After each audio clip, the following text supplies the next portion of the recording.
Tom Longsworth lived a full and accomplished life. He was captain of his college football team. Bo Schembechler was the head coach. He served his country as a Marine helicopter pilot in Vietnam and later as a corporate pilot for General Motors. In 1965, he married his wife Evelyn, a wonderful match, she says, that lasted 47 years until his death last August. Very accomplished, very bright, a warm, wonderful person. And it was so unfortunate when he was diagnosed with Alzheimer's. It was just a heartbreaker.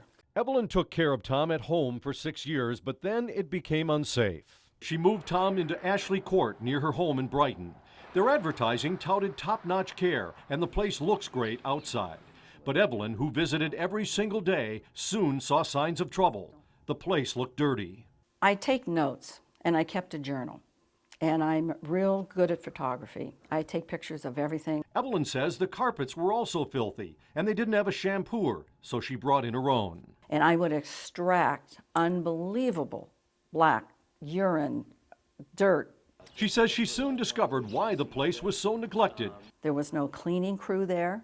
Now this is 4 buildings with 20 rooms. She says the caregivers were wonderful. There just weren't enough of them, and if they're spending their time cleaning, bad things can happen.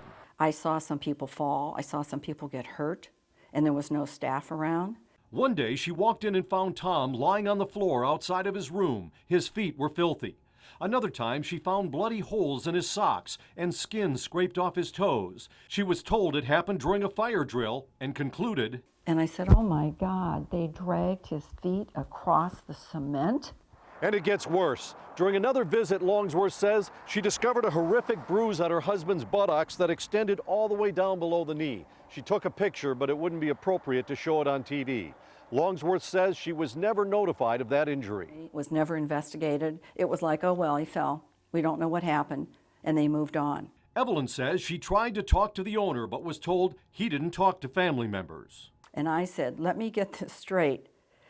I'm paying his salary, as are other families, and he can't talk to us? And she said, that's correct.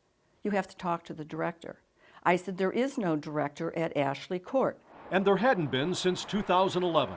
I decided to have a talk with the owner, Reuben Shandok, and showed him the picture of Tom Longsworth's injury. We did actually acknowledge it to the family member, and we did do the correct procedure on it. I understand. She said she discovered it. No, she didn't. But an inside source familiar with Longsworth's care confirms Evelyn's version of the story. Longsworth was trying to have her husband moved, but he died during the process. Still grieving, she pulled herself together and filed a detailed complaint with the state. The state investigated and found 4 violations: inadequate staffing, inadequate supervision, personal care, and protection for residents, residents injured from falls that the staff is not aware of and don't investigate, and the facility is often unclean. Ashley Commons submitted this corrective action plan, which was approved by the state, and the owner says things are already being fixed. We're hiring a housekeeper. Okay. That I think should alleviate some of the work from the caregivers, who are our bread and butter. Shandok says they're hiring another caregiver and a director of operations. You can hire as many people as you want, but you need somebody to oversee them. Longsworth thinks Ashley Court will follow up on the corrective action plan, but doubts it'll last. I think you're dealing with someone who's a real slick operator. I think they know how to fly just above the minimum requirements.